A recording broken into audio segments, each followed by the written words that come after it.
আল্লাহ পাক রব্বুল আলামিন বলেছেন ইন্নাল্লাহা ইউকাতিলুনা ফি সাবিলিহি সাফফান কাআন্নাহুম বুনিয়ানুম মারসুস। আল্লাহ বলছেন আল্লাহ তাদেরকে ভালোবাসে যারা শিশাবেলা ক্লাসে যায় আল্লাহর রাস্তায় যুদ্ধ করে। আগামী 12 তারিখ একটা যুদ্ধ হবে, সেই যুদ্ধের ময়দানে আমরা আছি, তাই না?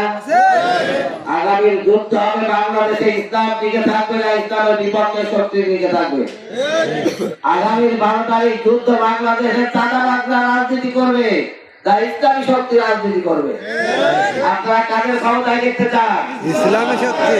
ইসলামী এদেশে যায় গোটা বিশ্বে শান্তির বারোটা নিয়ে এসেছে ইসলাম।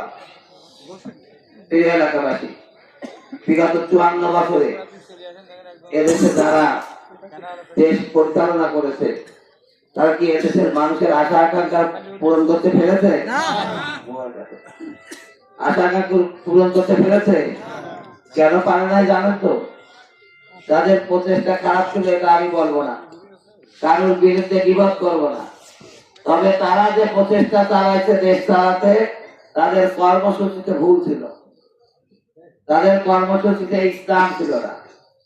তাদের কর্মসূচিতে যারা গাঁজা বেশি খায় তারা দলের নেতা হয়। তাদের কর্মসূচিতে যারা ধর্ষণের সেঞ্চুরি করে তারা দলের নেতা হয়। যারা দুর্নীতিতে যত চ্যাম্পিয়ন তারাই দলের নেতা হয়েছে। যার কারণে দুর্নীতিবাদ চাঁদাবাজদের দিয়ে কোনো সুরার বাংলা হয়, কোনো ভালো কিছু উপহার দেওয়া যায়?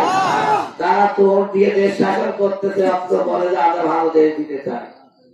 তাদের দলীয় কর্মসূচিতে ভালো মানুষ তৈরি করার, ভালো মানুষ বানানোর কোন কারখানা তাদের নাই, কোন পরিকল্পনা তাদের নাই। তারা যারাই এসেছে, যারাই ক্ষমতাদের কাছে করেছে, তারাই তাদের দলের নেতা হয়।